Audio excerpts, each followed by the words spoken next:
நீங்க ஸ்டூடெண்ட் மாதிரியே பேக்க மாட்டிட்டு அவன் கிளாஸ்ல போய் அவனே அங்கேயே கொடுக்குறாங்க. பார்த்தது இல்லையா? சினிமால காட்டுறாங்க இல்ல. சினிமா தான் இப்ப என்ன ஆகி போச்சுன்னா நாசமா போகுது. இந்த சினிமா தான் இந்த ரேப்பு சமாச்சாரத்துக்கும் இந்த இதுக்கும் காரணமும் அதுதான். இந்த சினிமாவை பார்த்துதான் பொட்ட கழுதியும் கெட்டு போகுது, பசங்களும் கெட்டு போறாங்க. பாரு, இதுல ஏதாவது பாக்குற மாதிரி இருக்குதா? நம்ம ஏதாவது முக்கியமான செய்தி இருக்குன்னு ஓபன் பண்ணாக்க எத்தனை பொம்பளை பிள்ளைகளை தான் நிர்வாணமா எடுத்து போறாங்க.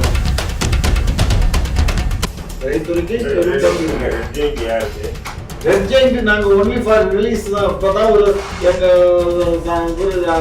படம் ஒரு படம் ரிலீஸ் ஆச்சு. பட் அந்த படத்துல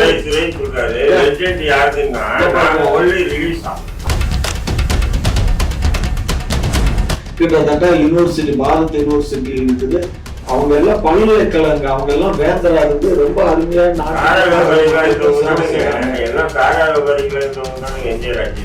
ஏங்க நான் கூட தான் சாராய கடை 2 வேலை எடுத்தேன். அதனால நான் சாராய வியாபாரி. கல்வி தந்திகள் மாறிக்கிட்டாங்கல்ல, நீங்க அதுக்கு பாராட்டணுங்க. இந்த காங்கிரஸுக்கும் இன்னைக்கு சட்டம் ஒழுங்கு சந்திச்சு இருக்குது. இன்றைக்கு விளக்கம் சொல்றேன். இல்ல ஏன் போய் முடியாம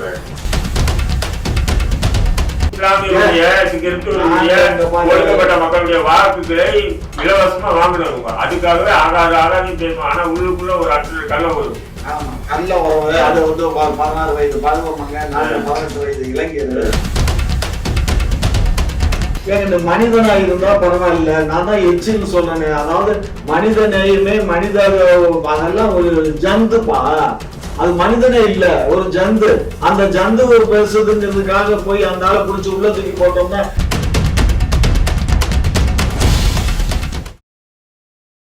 குக்கு செய்தி இணையர்கள் அனைவருக்கும் வணக்கம். வணக்கம் ஐயா.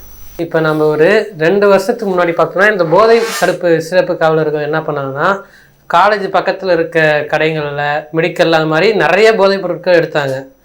ஆனால் இப்போ 2 வருஷமாக அது செயல்பாடே மொத்தமாக குறைஞ்சிருச்சிங்களே. அது ஏன்? என்னன்னா அங்க இல்லைன்னு அர்த்தம்.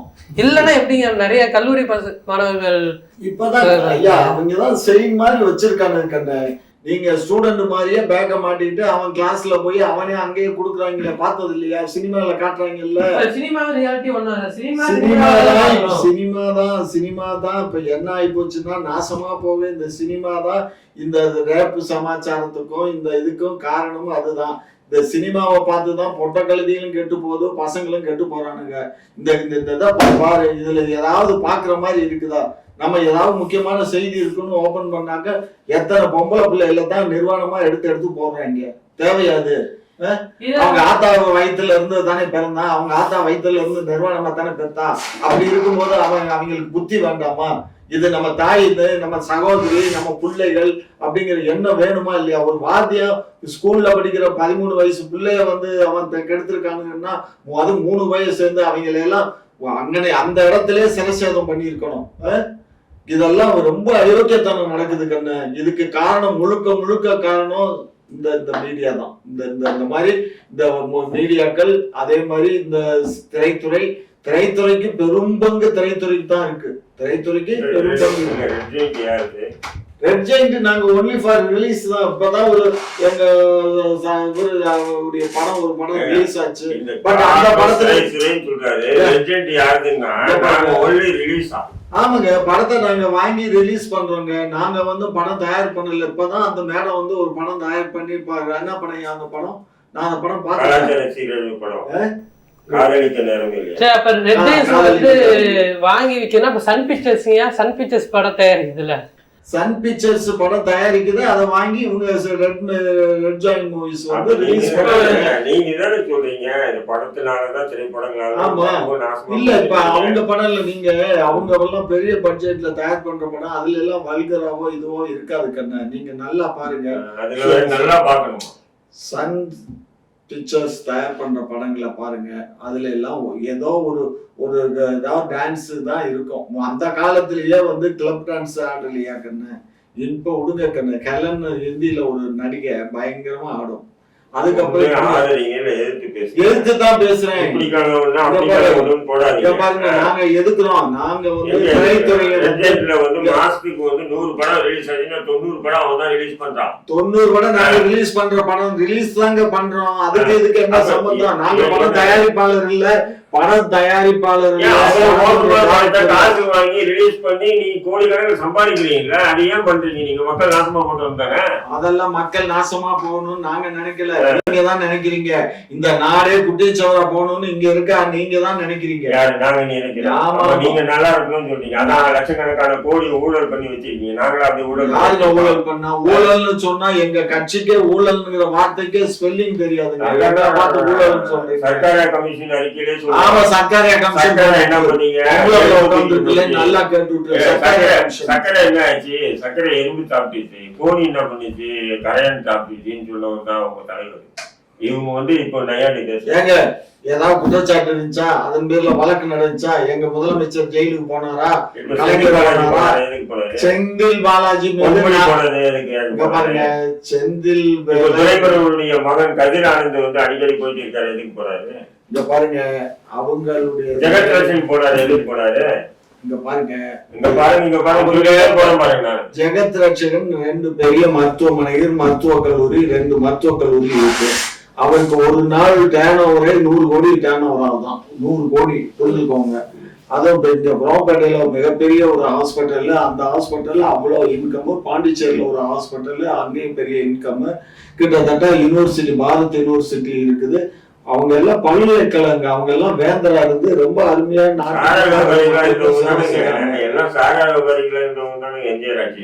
ஏங்க. நான் கூட தான் சாராய கடை 2 ஏலம் எடுத்தேன். அதனால நான் சாராய வியாபாரி. கல்வி தந்தைகள் ஆயிட்டாங்களா?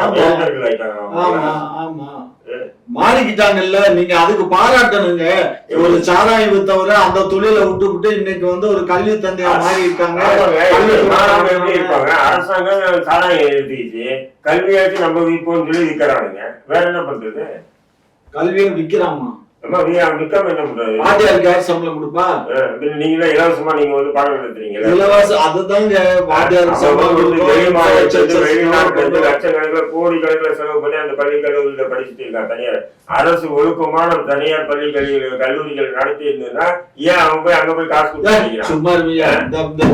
ஒயின் ஷாப் நடத்த வேண்டிய ஆள்கிட்ட கல்லூரி நடத்த வேண்டிய அரசுகள் வந்து ஒயின் ஷாப் நடத்திட்டு உட்காந்து. இந்தியால எங்கெங்க இந்த மாதிரி இருக்கு? எங்கேயாவது எங்க தமிழ்நாடுடைய அரசு கலை கல்லூரிகளோ அல்லது அரசு பள்ளிகளோ மாதிரி வேற எந்த மாநிலத்திலயாவது இருக்கு? சொல்லுங்க, சொடக்கு போட்டு சொல்லுங்க பாப்போம். சொல்லவே எங்கேயுமே கிடையாது.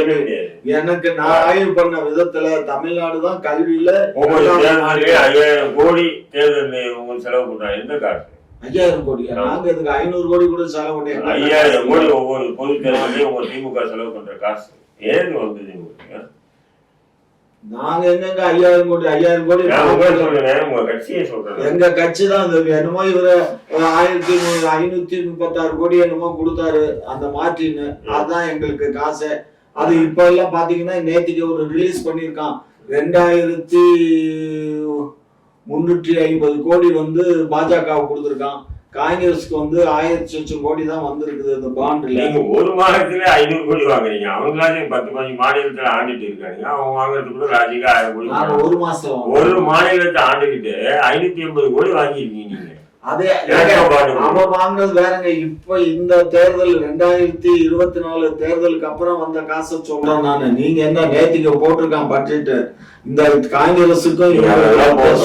இன்னைக்கு வந்து சட்டம் ஒழுங்கு சந்தி சிரிக்குது. இதுக்கு விளக்கம் சொல்லுங்க, இல்ல எழுந்து போயிடுங்க முடியாம. உங்களால பதில் சொல்ல முடியாது. இங்க பாருங்க, சட்டம் ஒழுங்கு பராமரிக்கப்படுது. சட்டம் ஒழுங்கு இன்னும் பராமரிக்க சொல்ல சட்டம் ஒழுங்கு சொல்றேன். சட்டம் ஒழுங்குதான். சட்டம் ஒழுங்கு நாங்க நல்ல முறையில பராமரிக்கிறோம். அது இன்னும் கொஞ்சம் பராமரிக்கணுங்கிறது என்னுடைய ஆவல். இன்னும் வந்து அவங்க ரோந்து பணி இன்னும் நிறைய செய்யணும், நிறைய காவலர்களை முடுக்கி விடணும் அப்படிங்கிறது நான் முதல்வருக்கு ஒரு கோரிக்கை. ஆகையினால அதை பண்றோம். சரியா? கம்யூனிஸ்ட் கட்சிக்காரங்களும் மாதர் சங்கத்துக்காரங்களும் திருப்பரங்குன்றமலையில் வந்து நோட்டீஸ் கொடுத்துருக்காங்க, பிட் நோட்டீஸ் கொடுத்துருக்காங்க. இது வந்து காவல்துறையும் பிஜேபிக்காரங்களும் சேர்ந்து அந்த பிட் நோட்டீஸை பிடுங்கி அவங்கள கம்யூனிஸ்ட் கட்சிக்காரங்களை தாக்கப்பட்டு சிறைக்கு எடுத்துட்டு போயிருக்காங்க. இது காரணம் வந்து திமுக அரசும் பிஜேபி ஒன்று சேர்ந்ததுனால தானே இப்போ கூட்டணியில் இருக்க கம்யூனிஸ்ட் கட்சிக்காரங்களே அரெஸ்ட் பண்ணியிருக்கீங்க, கம்யூனிஸ்ட் கட்சிக்காரங்களை தாக்கியிருக்கீங்க. என்ன கேட்குறேன், பிட் நோட்டீஸ்ல என்ன மெசேஜ் இருந்துச்சு? பிட் நோட்டீஸ்ல வந்து இந்துக்களும் முஸ்லீம்களும் ஒன்று சேர்ந்து இந்த பாசிச சங்கி கூட்டத்தை விரட்டி அடிப்போம்ன்றது இருக்கு. இந்துக்களும் முஸ்லீம்களும் சேர்ந்து இந்த பாசிச சங்கி கூட்டங்களை விரட்டி அடிப்போம் அப்படின்னு இருக்கு. சரி, இப்ப ஏற்கனவே போடப்பட்ட தடை உத்தரவு இன்னும் வாபஸ் வரவில்லை. 144 தடை உத்தரவு 144 தடை உத்தரவு போடும்போது 10,000 பேர் கூட்டத்துக்கு வழக்கு போல அவங்க சிறையில் அடைக்கலாம். இது காரணம் என்னதுங்க? இப்ப பாஜக போகுதா இல்லையா? திமுக பாஜகவுக்கு ஒரு காலம் ஆதரவு இல்ல. சட்டம் ஒழுங்கு பராமரிக்கப்பட வேண்டியது அரசுடைய கடமை. அப்ப ஏன் 10,000 பேர் வழக்கு கொடுக்கல? ஏன் அவங்க சிறையில் அடைக்கல? அது வந்து அரசு வந்து ஏற்கனவே அவங்க இந்த மாதிரி எங்களுக்கு ஆர்ப்பாட்டம் பண்றதுக்கு ஒரு இடம் கொடுங்கன்னு கேட்டாங்க. அதுக்கு வழக்கு நடந்துகிட்டு இருந்தது. அந்த வழக்கு நடக்கும்போது 3 மணிக்கு நீதிபதி எங்களை பார்த்து கேட்கிறாரு, ஏதாவது ஒரு இடத்த சொல்லுங்கன்னு. எங்களுடைய வழக்கறிஞர் சொல்றதுதான் உண்மை. ஏன்னா அமண்டமா போய் பேசுறாரு. திமுகவும் பாஜகவும் ஒரே நேரத்துல ஒன்று சேர்ந்து அங்க இருக்கக்கூடிய இஸ்லாமியர்களை கொடுமைப்படுத்திட்டு வருது திருப்பரங்குன்றத்துல. என்ன இவர் வந்து எப்படி திருப்பி பாருங்க, அவர் போட்டாங்களா, கோர்ட்டுக்கு போனாங்களா, கோர்ட்லயே திமுக வழக்கறிஞர் போயிட்டு பாஜக சொன்னதை முன்மொழிட்டு ஆர்டர் வாங்கிட்டு வராங்க. ஆர்டர் வாங்கி உத்தரவு போட்டு நீதிமன்றம் 1/2 மணி நேரத்துல 5000 பேர் கூடுறாங்க. எப்படி கூட்டுவாங்க? ஏற்கனவே திமுக காவல்துறை, திமுக அறநிலையத்துறை, திமுகவுடைய ஆட்சியர்கள் எல்லாம் ஒண்ணு சேர்ந்து அங்க ஒரு கூட்டத்தை கூட்டு வச்சிருந்தாங்க. நீ ஃபார்மாலிட்டி, நீ கோர்ட்டுக்கு போனா யூனிவர்சிட்டி நோ அப்ஜெக்ஷன் பண்ற அப்படின்னு சொல்லிட்டு இவங்க கோர்ட்டுக்கு போனா நோ அப்ஜெக்ஷன் சொல்லிட்டாங்க. நான் என்ன சொல்றேன், நீங்க பாஜக ஆதரிக்கமா ஆதரிச்சிங்க, திமுக தாராளமா ஆதரிச்சிங்க. யார் எதிர்ப்பு தெரிவிக்கிறாங்க கூட? ஏன் ஒரு பக்கம் இஸ்லாமியர்களுக்கு ஆதரவா நடந்துக்கிறாங்க ஒரு சீனி, மறுபக்கம் வந்து முழுக்க பாஜகவுக்கு அண்டி வாடுறது. அப்ப ஏன் அண்டி வாடுறீங்க? நீங்க ஊழல் பண்ணிருக்கீங்க, லட்சம் கோடி கணக்கான காசுகளை ஊழல் பண்றீங்க. அப்ப அந்த ஊழல் பண்ணும்போது மத்திய அரசாங்கம் இருக்கான், அவன் எங்க ரிவிட் அடிச்சு போறான்னு பயந்துட்டு இங்க பலியாக்குறது யாரு? இஸ்லாமியர்கள். காலங்காலமாக 6 கோடி அறுக்கிற நடைமுறை இருக்கு. திடீர்னு அறுக்க கூடாதுன்னு யார் அறுக்க கூடாதுன்னு தடுத்து? பிஜேபி இல்ல, RSS இல்ல, திமுக தான். அப்ப இந்த ரெண்டு நிலை ஏன் அப்படின்னா சரி அப்படி நடந்தது. இன்னைக்கு என்ன ஆச்சு? அவங்க போய் நம்ம மத நல்லிணக்கத்தை வலியுறுத்தி தான் அந்த பிட் நோட்டீஸ் போடுறாங்க இல்லையா? இந்த கம்யூனிஸ்ட் கட்சி இந்த அவங்க எல்லாம் சேர்ந்து கூட்டமா. நீங்க சரி பிஜேபி காரன் வந்து கலாட்டா பண்றான், தமிழக காவல்துறை கலாட்டா பண்ணி அவங்களை அடிச்சு போய் அவன் பிஜேபி காரங்களை சேர்ந்துட்டு அடிச்சு எடுத்து ஜெயில போறீங்கன்னா அப்ப பாஜகவும் திமுகவும் ஒரே நேர்கோட்டில் பயணிக்கிறதா இல்லையா? சிம்பிள் பயணிக்குது. ஆமான்னு சொல்லிட்டு போங்க. ஏன் உங்களை நாங்க பேச வேண்டாம்னு சொல்ல? நீங்க ஆமான்னு சொல்லுங்க. ஆமா நாங்களும் பிஜேபி ஒன்னாதான் இருக்கோம் சொல்லுங்க. பொய்யான தகவல். என்ன பொய்யான தகவல்? பிஜேபிக்கு எங்களுக்கு ஆவாதியா? எப்படி ஆகாது? ஆகாது. இஸ்லாமிய ஒடுக்கப்பட்ட மக்களுடைய வாக்குகளை இலவசமா வாங்கினவங்க. அதுக்காகவே ஆகாதுன்னு பேசுவோம். ஆனா உள்ளுக்குள்ள ஒரு கள்ள வரும். ஆமா, கள்ள உறவு. அது வந்து 16 வயது பருவமாங்க, நாங்க 18 வயது இளைஞர். அதனால கள்ள உறவு வச்சு கல்யாணம் பண்ணிக்க போறோம். ஏங்க கேவலப்படுத்துறீங்க? கள்ள உறவுன்னா வெறும் ஆண் பெண்ணு சார்ந்தது மட்டும் இல்ல, அது பண்பொருள் பாருங்க. ஆண் பெண் விஷயத்துல எங்களுக்கும் பாரதிய ஜனதாவுக்கும் எந்த விதமான சம்பந்தம் சாரி கிடையாது. நீங்க முதல்ல அதை கொண்டுங்க. எங்க சம்பந்தம் இல்லைன்னா நீங்க என்ன பண்ணிருக்கணும்? அங்க நியாயமா நடந்துக்கணும், சட்டத்தின் விதிக்கு உட்பட்டு நடந்துக்கணும். திருப்பரங்குன்றத்தில் நடக்கல. நீங்க நீதிமன்றத்துல 30 வாக்குகளை கொடுத்துட்டு வரீங்களா? 6 கோடி அறுக்கப்படலைன்னு. ஏன் 2020 வரைக்கும் நடந்துட்டு இருக்கு. அங்க இருக்கக்கூடிய இந்துக்களே சொல்றாங்க, முஸ்லிம்களோட இந்துக்களே சொல்றாங்க, வருஷத்துக்கு ஒரு நாள் சந்தன கூட்டு நடக்கும்போது போவாங்க பண்ணுவாங்க. இன்னைக்கு திடீர்னு திமுக ஆட்சி வந்த பிறகு பிஜேபியை வந்து வழிமொழியிறது எதுக்கு? பிஜேபி வளர்ந்துச்சுன்னா இனி வந்து பிஜேபியை காட்டி இஸ்லாமியருடைய வாக்குகளை இலவசமா வாங்கணும். அதுதானே உங்க திட்டம். வேற என்ன உங்க திட்டம்? நீங்க என்னைக்கு வந்து அதிமுகவுக்கு சொம்போடிக்க ஆரம்பிச்சீங்களா? இன்னைக்கு அதிமுக இப்ப சொன்ன அதிமுக நல்லாட்சி அப்படின்னு பேசுனேன். அதிமுக பேசுனேன். நாடாளுமன்ற தேர்தலுக்கு முன்னாடி அவரை எதிர்கட்சி தலைவர் போய் அதுவும் சந்திக்கிறோம் இந்திக்கிறோம் அது வேற விஷயம். உங்களுடைய பேச்சுக்கள் அநியாயம் பண்றாங்க பிரச்சனை வந்து எதிர்கட்சிகளே, அதாவது ஆளுங்கட்சியை சேர்ந்த கம்யூனிஸ்ட் கட்சிகள் உட்பட எல்லா கட்சியுமே திமுக எதிராக பேசுறாங்க. திமுக அரசு பண்ண மிகப்பெரிய ஒரு சூழ்ச்சி. ஐயா பேசுறீங்கல்ல, நாளைக்கு இதே கம்யூனிஸ்ட் கட்சி எங்களோட கூட்டணி வராதா சொல்லுங்க. அது அவங்களே சொல்லியிருக்காங்கல்ல, நாங்க திமுக அரசோட கூட்டணியில இருக்கோம், ஆனா ஒரு சில விஷயத்துக்கு எங்களுக்கும் அவங்களுக்கும் முரணா இருக்கு அப்படின்னு அவங்களே சொல்லியிருக்காங்க. கம்யூனிஸ்ட் கட்சிக்காரங்க சொல்லியிருக்காங்க. அப்புறம் என்னத்துக்கு அதை பத்தி பேசுறீங்க? ஆனா நம்ம கூட்டணியில இருக்க கட்சிக்காரங்களே கைது பண்றோம். இப்ப எச் ராஜா வந்து வன்முறை தூண்டுற விதமா பேசியிருக்காரு. அவர் மேல ஏன் இன்னும் வழக்கு தூண்டுருக்குல, அவரை ஏன் இன்னும் கைது செய்யல? ஏப்பா கைதுன்னு சீமா மேல கூட தான் 250 வழக்கு இருக்கு, இவர் மேல கூட தான் ஏகப்பட்ட வழக்கு இருக்கு. டெய்லி கோர்ட்டுக்கு வீட்டுக்கு தான் அலைகிறாரு. ஐயா வழக்கு இருக்கவங்களே கைது செய்யல, வழக்கு இருக்கவங்களுக்கே கைது செய்யல, வழக்கே இல்ல, ஒரு பிட் நோட்டீஸ் கொடுத்தது கைது. இது எப்படி என்னத்த கைது? கூட்டிட்டு போய் சாயந்தரம் உட்காந்து வச்சு மத்தியான சாப்பாடை வாங்கி கொடுத்து போயிட்டு வான்னு அனுப்பிச்சிடுவாங்க, கவலைப்படாதீங்க. அதை விட செய்யலன்னு கேட்கிறாரு. எச் ராஜாங்கிறது நான் அந்த ஆளை எச் ராஜானே கூப்பிடுறேன். எச்சில் ராஜா, அது ஒரு எச்சில்.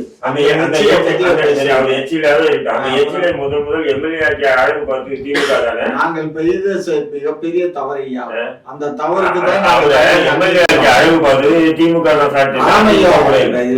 தான் தவறுதான் மன்னிக்கணும், தவறுதான். என்ன பண்ணது? அன்றைக்கு நாங்க பார்த்தது அந்த வாஜ்பாய்ங்கிற ஒரு நல்ல மனிதரை பார்த்தோம். குஜராத்ல 2000 இஸ்லாமியர்களை கொண்டு குவிச்ச நபர் வாஜ்பாய் நல்ல மனிதர். அன்றைக்கு நல்லவரா இருந்தாரு. நாங்க கூட்டணி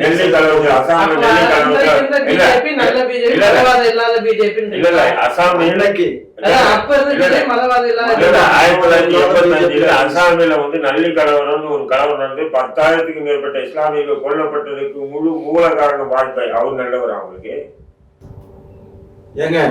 இந்தியா சுதந்திர போராட்டத்துல வந்து வெள்ளக்காரங்கிட்ட மன்னிப்பு கடிதம் எழுதி கொடுத்துட்டு ஓடி வந்தாரு. அவரு நல்லவர். அவங்களுக்கு ஐயா அவர் நல்லவர்னு சொன்ன அந்த 5 முறை மன்னிப்பு கடிதம் எழுதி கொடுத்துட்டு தான் வந்தாரு. அவரை தான் அவங்க தெய்வமா வச்சுக்கிட்டு கும்பிடுறானுங்க. அவங்க கும்பிடுறாங்க. சரி, நீங்க உங்க தலைவர் கருணாநிதி போட்டாரு. நாங்க ஒண்ணு wrong party is correct man. அது நாங்க வாஜ்பாய் தான் சொன்னோம். கோல் வாழ்க்கை ஒரு காலம் சொல்ல மாட்டோம், RSS ஒரு காலம் சொல்ல மாட்டோம். இதே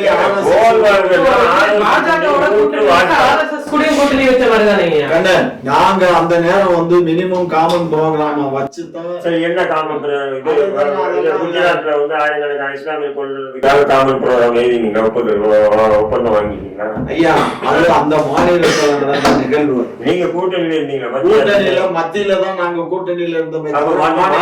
மாநிலத்துல ஒரு கலவரம் நடந்ததுன்னா மத்திய அரசு தலையிடாதான். மத்திய அரசு தலையிடுதா தலையிடல அந்த மாநிலத்துக்கும் அந்த மத்திய அரசுக்கும் உள்ள நீங்க மத்திய அரசு தமிழ்நாட்டுல ஏதாவது பிரச்சனை ஏற்பட்டிருந்தா மத்தியில நீங்க ஆட்சியில் பங்கு இருந்தீங்களா இல்லையா? ஆட்சியில பங்கு இருக்கும்போது ஒரு மாநிலத்தில் இப்படி ஒரு சமூகத்துக்கு எதிராக படுகொலைகள் நடக்குதும் போது நீங்க எதிர்த்து கேள்வி கேட்டு அங்க ராஜினாமாப்பட்டு வந்திருக்குமா இல்லையா? உங்களுக்கு பதவி ஆசை, இருக்கிற லட்சக்கணக்கான கோடியை கொள்ளடிக்கணும் இந்திய மக்களுடைய பணத்தை.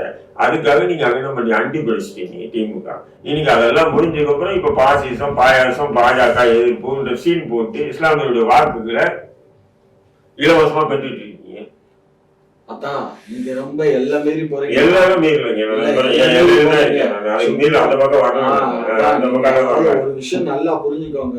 சந்தர்ப்பம் சூழ்நிலை ஒவ்வொரு மனிதனையும் அடுத்த ஒரு சமூகத்தையே கொண்டு குவிக்கிறது சந்தர்ப்ப சூழ்நிலையா? இங்க பாருங்க நாங்க எங்க மாநிலத்தை மட்டும்தான் நாங்க பாதுகாக்க இயலும். அப்ப எங்க மாநிலம் மணிப்பூர் விஷயத்தை நீங்க மணிப்பூர்ல நடந்த சம்பவத்துக்கு திமுக மகளிரணி சார்பா எதுக்கு பேரணி நடத்தினீங்க? இன்னைக்கு வரைக்கும் அந்த பானுக்கு வந்து நாங்க இன்னைக்கு வெளியே வக்காலத்து வாங்கி பேசல. அந்த பானு கற்பழிக்கப்படும் போதும் அவங்க கூட இருந்த 7 பேர் படுகொலை செய்யப்படும் போது அவங்க கண் முன்னாடி அவங்க தாயார் கற்பழிச்சு கொல்லப்படும் போது அவங்களுடைய 5 வயது குழந்தை கல்லில் அடிச்சு சாகடிக்கும் போது துணையா உறுதுணையா இருந்து திமுக ஆட்சிங்க மத்தியில வச்சீங்க. இன்னைக்கு நாங்க பிரிட்டிஷ் பானம் ஆதரிக்கிறோம் பிரிட்டிஷ் பானம் ஆதரிக்கிறேன்னு சொன்னா உங்களுக்கு எல்லாம் சாணியில முக்குனே செருப்போட அடிக்கணும் தோணுது எனக்கு. உண்மையில கடுப்பாகுது நானு. அன்னைக்கு அவ்வளவு கொடூறு நடக்கும்போது துணியா இருந்தாங்க, ஆட்சி அதிகாரத்தை ஓட்டிட்டு இருந்தாங்க. இன்னைக்கு வந்து பெல்கிஸ் பானுக்கு ஆதரவு கோபம் தான் வராங்க. சொல்லுமா வரும் புடிச்சது மறுபடியும் பண்ணி போடுங்க. எத்தனையும் வழக்கு பாட்டாச்சு. நீங்க பாருங்க இதுக்கெல்லாம் மாட்டாங்க இல்ல, வேற யாருன்னா சொல்லுங்க. இப்ப மீட்டாவில் தரால போடுவீங்கன்னு மிரட்டுறீங்க, அவர் பேசுனதுக்கு நீங்க மிரட்டுறீங்க. அப்படிதானே? பேசுனதுக்கு மிரட்டினீங்கன்னா அன்றைக்கு நாங்க கூட்டணியில இருந்தோம்னா மினிமம் காமன் ப்ரோக்ராம், ரெண்டாவது மீண்டும் தமிழகத்தை இந்தியாவில வந்து ஒரு 40,000 கோடி செலவு பண்ண வேண்டாமே, இப்ப தானே தேர்தல் நடந்துச்சு, அடுத்த ஒரு தேர்தலை சந்திக்க வேண்டாமேங்கிற காரணத்தினால நாங்க கூட்டணிக்கு ஆதரவு கொடுத்தோமே தவிர வேற ஒண்ணும் இல்ல. வாஜ்பாய் கலைஞருடைய வீட்டுல வந்து அவரு ராஜ்நாத் சிங் போன்றவங்க எல்லாம் வீட்டுல வந்து பேசி எடுத்து ஒரு மினிமம் ப்ரோக்ராம் போட்டு அதுக்கு ஒத்துக்கிட்டு தான் அன்னைக்கு கையெழுத்து போட்டதுனாலதான் நம்ம கூட்டணி ஆதரவு கொடுத்தோம். சோ அதனால கண்ணே அதெல்லாம் வந்து முஸ்லிம்களை கொள்ளுவோம், 400 500 பள்ளிவாசல் இடிப்போம். ஆனா தேவையில்லைன்னு சொன்னா நான் உங்களுக்கு தமிழ்நாட்டுல ஒரு பள்ளிவாசலையோ தமிழ்நாட்டுல எங்காவது ஒரு சின்ன செங்கலை கூட கழட்டி எடுக்கிறதுக்கு நாங்க அனுமதிக்க மாட்டோங்க. நீங்க என்ன பேசுறீங்க? நீங்க ஒண்ணும் பண்ண வேண்டாம், எங்க அரசு கண்டிப்பா அதை செய்யும், எங்க அரசு செய்யும். இல்லாதுன்னா நாங்க ஒரு கூட்டம் வச்சிருக்கோம், எங்க கூட்டம் செய்யும். எங்கேயாவது ஒரு கல்லை உருவனானா அவன் கைய வெட்டுவோம். இப்ப எச் ராஜா சிக்கந்தர் மலையில இருக்க மசூதியை இடிப்பேன்னு சொல்லியிருக்காரு. அந்த ஆளு இடிப்பா.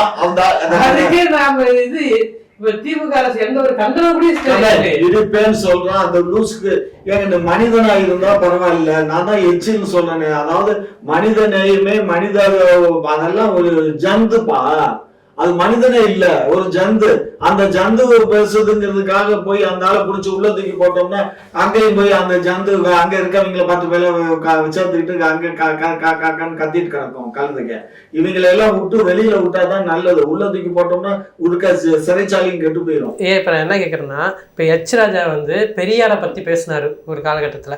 அப்ப வந்து திமுக அரசு அவருக்கு எதிரான போராட்டங்கள் அதெல்லாம் பண்ணாங்க. ஏன்னா அப்ப திமுக வந்து எதிர்கட்சியா இருந்துச்சு, இப்ப வந்து திமுக ஆளுங்கட்சியா இருக்கு. இப்போ எச் ராஜா இப்ப சிக்கந்தர் மலை இடிப்பன்றாரு. எச் ராஜா கண்டனமும் தெரிவிக்கல, எதிரான போராட்டமும் தெரிவிக்கல, எதுவுமே தெரியல. ஒரு முதலமைச்சர் என்ன பண்றாரு அப்போ? அதுக்கு முதலமைச்சர் ஏன் கண்டனம்? அந்த ஆளுக்கெல்லாம் கண்டனம் ஒரு சொல்ல இயலுமா? அப்படியே பெரியார் சிலை இடிக்கிறேன்னு சொல்லும்போது மட்டும் அவ்வளவு கண்டனம் சொன்னாரு, அவ்வளவு போராட்டம் நடந்துச்சு. அது வந்து நாங்க எதிர்கட்சி. இப்போ முதலமைச்சர், ஒரு முதலமைச்சர் கீழே இறங்கி வந்து அந்த ஆளுக்கு சமமா நம்ம அறிக்கை விட முடியாது, பேச முடியாது. இப்ப ஒரு முதலமைச்சர் மற்ற அமைச்சர்கள் பேசுறாங்க, எங்க கட்சியினுடைய அமைப்பு செயலாளர் RS பாரதி பேசுறாரு, இளங்கோவன் பேசுறாரு, நான் பேசுறேன். இன்னும் இவங்களுக்கு எங்களுக்கு மேல வேற யாரையா வேணும்? எச் ராஜாங்கிற அது வந்து ஒரு எச்சில் இல்லையா? முதலமைச்சரா அவர் வந்து கண்டனம் தெரிவிக்கலனாலும் ஒரு திமுக தலைவரா ஒரு சிறுபான்மைய கட்சிக்கு ஆதரவாளராவது அவரு ஒரு குரல் சிறுபான்மை மக்களுக்காக ஏற்படுத்தப்பட்டதான் திராவிட முன்னேற்ற கழகம். எங்களுடைய திராவிட மாடல் ஆட்சி அந்த சிறுபான்மை மக்களுடைய ஆட்சி. அவங்களுடைய தேவை என்னவோ அதைத்தான் நாங்கள் செய்து கொண்டிருக்கோம். சிறுபான்மை மக்களுக்கு எதிராக பேசிட்டு அந்த தர்காவை இடிப்புன்னு சொன்ன எச் ராஜா மீது வழக்கு போட்டு நீங்க அவரை கைது பண்ணி சிறையில் உண்மையிலேயே ஆண்பானா இருந்தா கடப்பாறையை தூக்கிட்டு அந்த மலை மேல ஏற சொல்லுங்க. இடிக்கன்னு சொல்றான்ல, அந்த கடப்பாறை எடுத்துட்டாங்க. போய் சொல்லிட்டோமாங்க நின்றுட்டு நாளைக்கு போறேன் எச் ராஜா பேசுற மாதிரி எச் ராஜா போய் இடிப்பேன்னு சொல்ல இடம் பெயர்த்து வேற இடத்துல வைக்கணும். அதே மாதிரி நாங்க போய் சொன்ன திமுக அரசு விட்டுருமா? சொன்னதுக்காகவே என்னை கைது பண்ணி ஜெயில போட்ட அரசு திமுக அரசு, புரியுதுங்களா? அது அதுக்கு கூட இல்ல. இது தொடர்ந்துன்னா நான் இதை செய்வேன்னு சொன்னதுக்காக கைது பண்ணி உள்ள போட்ட அரசு ஏன் எச் ராஜா விஷயத்துல பங்குது மத்தியில பாஜக? அப்ப என்ன காரணம்? நீங்க ஊழலின் மொத்த உருவமா இருக்கீங்க. நீங்க சுத்தமான கையா இருந்தா என்ன பண்ணுவீங்க? எவனா இருந்தா மயிறு தப்பு பண்ணா தூக்கி போற உள்ளன்னு போட்டு இருப்பீங்க. ஏன் பயப்படுறீங்க? அப்போ பயம் என்பது அண்ணாமலை அப்படி கிழிச்சு தொங்க போறான் திமுக ஏன் முதல்வரையும் கைது பண்ணாம கலைஞருடைய 100ஆண்டு விழாக்கு ஞான இது வெளியீட்டு விழாவுக்கு தம்பி வா முன்னாடி யாரு முதல்வர். இதுதான் திமுகவுடைய திராவிட மாடல். இவங்க வீடு நெஞ்சு இப்படி மேடையில மட்டும்தான் நிமித்துவாங்க. உள்ளுக்குள்ள பண்ணிடுவாங்க. வெளியே போனா செங்கல் தூக்கிட்டு அரசியல் பண்ணுவாங்க.